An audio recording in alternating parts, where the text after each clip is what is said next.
ಮಾಗಡಿ ವಿಧಾನಸಭಾ ಕ್ಷೇತ್ರದ ನಿಕಟಪೂರ್ವ ಶಾಸಕರು, ನನಗೆ ಅತ್ಯಂತ ಆತ್ಮೀಯರು, ಬಲಗೈ ಬಂಟರು, ಈ ಜಿಲ್ಲೆಯ ಸಮಗ್ರ ಅಭಿವೃದ್ಧಿಗೆ ಮಾತಾಡ್ಬೇಕಾದ್ರೆ ಒಂದು ಮಾತು ಹೇಳ್ತಾ ಇದ್ರು. ಸೋಲು ಗೆಲುವು ಅಂತಕ್ಕಂಥದ್ದು ಅಣ್ಣ, ಒಂದು ಮಾತು ಹೇಳ್ತೇನೆ, ಅದು ಸರ್ವೇ ಸಾಮಾನ್ಯ. ಇವತ್ತು ನಾನು ನಿಮ್ಮ ಎದುರುಗಡೆ ನಿಂತು ಒಂದು ಮಾತನ್ನು ತಿಳಿಸ್ಲಿಕ್ಕೆ ಬಯಸ್ತೇನೆ. ನನ್ನ 3 ಚುನಾವಣೆಯ ಸೋಲು ನನ್ನ ರಾಜಕಾರಣದ ಜೀವನಕ್ಕೆ ಒಂದು ಪರಿಪಕ್ವತೆಯನ್ನು ಗಳಿಸ್ಕೊಳ್ತಕ್ಕಂಥದಕ್ಕೆ ನೀವೆಲ್ಲ ಸಹಕಾರ ಕೊಟ್ಟಿದ್ದೀರಿ. 76,000 ಮತ ನನ್ನ ಪರವಾಗಿ ಕ್ರೋಢೀಕರಿಸ್ತಕ್ಕಂಥದಕ್ಕೆ ನಿಮ್ಮೆಲ್ಲರ ಹೋರಾಟ, ಇಲ್ಲಿ ನಾನು ಅಂತಕ್ಕಂಥದ್ದಲ್ಲ. ಆದರೆ ಬಹುಶಃ ನಾನು ಇಂದಿನ ಸಾರ್ವತ್ರಿಕ ಚುನಾವಣೆಯಲ್ಲಿ ನಿನ್ನೆ ನಮ್ಮ ಮಾಜಿ ಶಾಸಕರು ಒಬ್ಬರು ಮನೆಗೆ ಭೇಟಿ ಕೊಟ್ಟಿದ್ದೆ. ಅವ್ರು ಮಾತಾಡ್ಬೇಕಾದ್ರೆ ಹೇಳ್ತಾ ಇದ್ರು, ನೋಡಿ ನೀವು ಇಂದಿನ ಚುನಾವಣೆಯಲ್ಲಿ ಇನ್ನೊಂದು ಸ್ವಲ್ಪ ಕುಮಾರಣ್ಣ ಅವ್ರ ಜೊತೆ ಹೆಗಲ್ ಕೊಟ್ಕೊಂಡು ಅವ್ರು ಪಂಚರತ್ನ ಕಾರ್ಯಕ್ರಮ ಮಾಡ್ತಾ ಇದ್ರು. ನೀವು ಇನ್ನೊಂದು ಕಡೆ ಇನ್ನೊಂದು ಯಾವುದಾದ್ರೂ ಒಂದು ಕಾರ್ಯಕ್ರಮವನ್ನು ಹಮ್ಮಿಕೊಂಡು ನೀವು ಹೋಗಬೇಕಾಗಿತ್ತು, ಹೋಗಿದ್ರೆ ಇನ್ನೊಂದು 10-20 ಸೀಟ್ ನಮ್ಮ ಪಕ್ಷ ಕಾಣ್ಬೋದಾಗಿತ್ತು ಅಂತ ನಿನ್ನೆ ಒಬ್ಬರು ಮಾಜಿ ಶಾಸಕರು ನನಗೆ ಸಲಹೆ ಕೊಡ್ತಾ ಇದ್ರು. ಆದರೆ ನಾನು 3-4 ತಿಂಗಳು, ಬಹುಶಃ ಡಿಸೆಂಬರ್ 17ನೇ ತಾರೀಕು ಕುಮಾರಣ್ಣನ ಹುಟ್ಟುಹಬ್ಬ ಆದ ಮಾರನೇ ದಿನ ತೋಟದಿಂದ ಸೀದಾ ಬಂದ್ವು.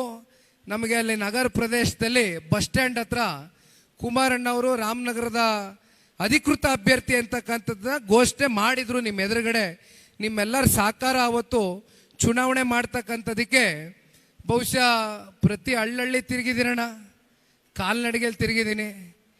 ಟೌನ್ನಲ್ಲಿ ನೀವು 3 ಮಾಡಿ 4 ಮಾಡಿ ಹತ್ಸಿ ಇಳಿಸಿ ಚೆನ್ನಾಗಿ ನನ್ನನ್ನು ಓಡಾಡಿಸಿದ್ದೀರಿ. ಓಡಾಡಿದೆ, ನಿಮ್ಮ ಜೊತೆಯಲ್ಲಿ ಕೆಲಸ ಮಾಡಿದ್ದೇವೆ.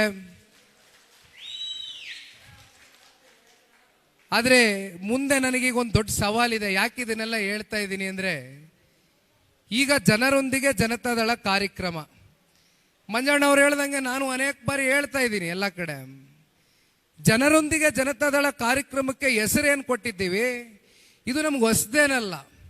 ಜನತಾದಳ ಪಕ್ಷ ಹುಟ್ಟಿರ್ತಕ್ಕಂಥದ್ದು, ಸ್ಥಾಪನೆ ಆಗಿರ್ತಕ್ಕಂಥದ್ದು ಒಂದು ಹೋರಾಟದ ಹಿನ್ನೆಲೆಯಲ್ಲಿ, ವಿಶೇಷವಾಗಿ ನಮ್ಮ ಪಕ್ಷದ ವರಿಷ್ಠರು ಸನ್ಮಾನ್ಯ ದೇವೇಗೌಡರು ಸಾಹೇಬರ ಹೋರಾಟಕ್ಕೆ ಬೆಂಬಲವಾಗಿ ಪ್ರತಿಫಲವಾಗಿ ಅವರಿಗೆ ಹೆಗಲು ಕೊಟ್ಕೊಂಡು ಕಷ್ಟ ಕಾಲದಲ್ಲಿ ಸುಖ ಕಾಲದಲ್ಲಿ ಯಾವಾಗಲೂ ಕೂಡ ನಮ್ಮ ಜೊತೆಯಲ್ಲಿ ಯಾವುದೇ ನಿರೀಕ್ಷೆಗಳು ಅಪೇಕ್ಷೆಗಳು ಇಲ್ದಿರ ನೀವು ಹೆಜ್ಜೆಯನ್ನು ಹಾಕಿದ್ದೀರಿ. ಈಗ ನನ್ನ ಮುಂದೆ ಇರ್ತಕ್ಕಂಥ ಸವಾಲು ಭಾಳ ಜನಕ್ಕೆ ಅನಿಸ್ಬೋದು, ಇದು ಯಾವುದು ಚುನಾವಣೆ ಇಲ್ವಲ್ಲ, ಇನ್ನು 3 ವರ್ಷ ಇದೆ ಸಾರ್ವತ್ರಿಕ ಚುನಾವಣೆಗೆ, ಈಗಲೇ ನಿಖಿಲ್ ಕುಮಾರಸ್ವಾಮಿ 3 ವರ್ಷಕ್ಕಿಂತ ಮುಂಚಿತವಾಗಿ ಹೊರಟುಬಿಟ್ಟಿದ್ದಾನಲ್ಲ ರಾಜ್ಯ ಪ್ರವಾಸ ಅಂತ. ಆದರೆ ಇವತ್ತು ನಾನು ರಾಜ್ಯವನ್ನು ಪ್ರವಾಸ ಮಾಡ್ತಾ ಇರ್ತಕ್ಕಂಥ ಮೂಲ ಉದ್ದೇಶ, ಪಕ್ಷದಲ್ಲಿ ಸಾಕಷ್ಟು ಜನ ಸಹಸ್ರಾರು ಸಂಖ್ಯೆಯಲ್ಲಿ ಇವತ್ತು ಯಾವ ರೀತಿ ರಾಮನಗರ ತಾಲೂಕಿನಲ್ಲಿ ಇವತ್ತು ದೊಡ್ಡ ಮಟ್ಟದಲ್ಲಿ ಕಾರ್ಯಕ್ರಮವನ್ನು ಆಯೋಜನೆ ಮಾಡ್ಕೊಂಡು ಯಶಸ್ಸುಗೊಳಿಸಿದ್ದೀರಿ. ಇದೇ ರೀತಿ ನಾನು ತುಮಕೂರಿಗೆ ಕಾಲನ್ನು ಇಟ್ಟಿದ್ದೆ. ಮೊದಲನೇ ಬಾರಿ ಸಿದ್ಧಗಂಗಾ ಮಠಕ್ಕೆ ಹೋಗಿದ್ದೆ. ಅಲ್ಲಿ ಪ್ರಾರ್ಥನೆಯನ್ನು ಸಲ್ಲಿಸಿ ಅಲ್ಲಿ ಏನು ಶ್ರೀ ಶಿವಕುಮಾರ ಸ್ವಾಮೀಜಿ ಅವ್ರಿಗೆ ಹೋಗಿ ಒಂದು ಆಶೀರ್ವಾದವನ್ನು ಪಡಿತಕ್ಕಂಥದ್ದು, ಆ ಗದ್ಗೆಯನ್ನು ಮುಟ್ಟಿ ಆ ಪ್ರಾರ್ಥನೆನ ಮಾಡಿ ಬಂದ ನಂತರ ತುಮಕೂರು ಜಿಲ್ಲೆನಲ್ಲಿ ಏನು ನಾನು ಪ್ರವಾಸವನ್ನು ಕೈಗೆ ಎತ್ಕೊಂಡಿದ್ದೆ. 8 ತಾಲೂಕುಗಳಿಗೆ ಪ್ರವಾಸವನ್ನು ಮಾಡಿದ್ದೇನೆ. ಆ ಹುಮ್ಮಸ್ಸು ಪ್ರತಿನಿತ್ಯ ನಾನು ನೋಡ್ತಾ ಇದ್ದೇನೆ ಪಕ್ಷದ ಕಾರ್ಯಕರ್ತರುಗಳಲ್ಲಿ. ಯಾಕೆಂದರೆ ಅಂತಿಮವಾಗಿ ಇವತ್ತು ಪಕ್ಷದ ಕಾರ್ಯಕರ್ತರು ಸದೃಢವಾಗಿರಬೇಕು, ಪಕ್ಷದ ಕಾರ್ಯಕರ್ತರಲ್ಲಿ ಛಲ ಇರಬೇಕು, ಪಕ್ಷದ ಕಾರ್ಯಕರ್ತರಲ್ಲಿ ಒಂದು ಸಂಕಲ್ಪ ಇರಬೇಕು. ಆಗಲೇ ನಾವೇನಾದರೂ ಸಾಧನೆ ಮಾಡ್ಲಿಕ್ಕಾಗ್ತದೆ.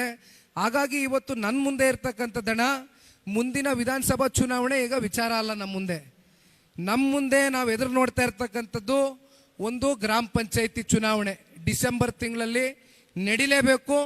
ಸಾಕಷ್ಟು ಜನ ಗ್ರಾಮಗಳಲ್ಲಿ, ಯಾಕೆಂದರೆ ಗ್ರಾಮ ಪಂಚಾಯಿತಿ ಅಂದರೆ ಅದು ರಾಜಕಾರಣದ ಬೇರದು, ಅಲ್ಲಿಂದಾನೇ ರಾಜಕಾರಣ ಹುಟ್ಟತಕ್ಕಂಥದ್ದು. ರಾಜಕಾರಣ ಹುಟ್ಟದೆ ಗ್ರಾಮ ಪಂಚಾಯಿತಿಲಿ.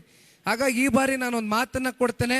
ಇಲ್ಲಿ ಬಡ ಜನ ಕೌನ್ಸಿಲರ್ಗಳಿದ್ದೀರಣ್ಣ, ಬಹುಶಃ ಕಳೆದ ಕೌನ್ಸಿಲರ್ ಚುನಾವಣೆಯಲ್ಲಿ, ನಗರಸಭೆ ಚುನಾವಣೆಯಲ್ಲಿ ಬಹುಶಃ ಕುಮಾರಣ್ಣನ ಪ್ರಪ್ರಥಮವಾಗಿ ಕರ್ಕೊಬಂದಿದ್ದೆ, ಮರ್ತು ಬಿಟ್ಟಿದ್ದೀರೇನೋ. ಬಹುಶಃ ನಿಮ್ಮ ಜೊತೆಯಲ್ಲಿ ನಿಂತು ಪ್ರಾಮಾಣಿಕವಾಗಿ ಸಹಕಾರ ಕೊಟ್ಟಿದ್ದೆ ಆ ಚುನಾವಣೆಯಲ್ಲಿ. ಅದೇ ರೀತಿ ನಮ್ಮ ತಾಲೂಕಿನಲ್ಲಿ ಇಡೀ ಇವತ್ತು ಪಕ್ಷದಲ್ಲಿರ್ತಕ್ಕಂಥ ಇಡೀ ರಾಜ್ಯದಲ್ಲಿ ಬಹುತೇಕ ಜಿಲ್ಲೆಗಳು ತಾಲೂಕುಗಳಲ್ಲಿ ಇವತ್ತು ಪಕ್ಷದಲ್ಲಿ ಗ್ರಾಮ ಪಂಚಾಯಿತಿ ಚುನಾವಣೆಗೆ ನಿಲ್ತಕ್ಕಂಥವ್ರು, ತಾಲೂಕು ಪಂಚಾಯಿತಿ ಜಿಲ್ಲಾ ಪಂಚಾಯಿತಿ ಚುನಾವಣೆಗಳು ಕೂಡ ಕೋರ್ಟಿಗಾಗಲೇ ಚೀಮಾರಿ ಹಾಕಿದ್ದಾರೆ. ಈ ಕೂಡಲೇ ನೀವು ನಡೆಸಬೇಕು ಅಂತಕ್ಕಂಥ ಕೋರ್ಟ್ ಆದೇಶ ಹೊರಡಿಸಿದ್ದಾರೆ. ಅದು ಕೂಡ ಅತಿ ಶೀಘ್ರದಲ್ಲಿ ನೆರವೇರುತ್ತೆ. ಹಾಗಾಗಿ ಇವೆಲ್ಲದಕ್ಕೂ ನಾವು ಸಜ್ಜಾಗಬೇಕಾಗ್ತದೆ.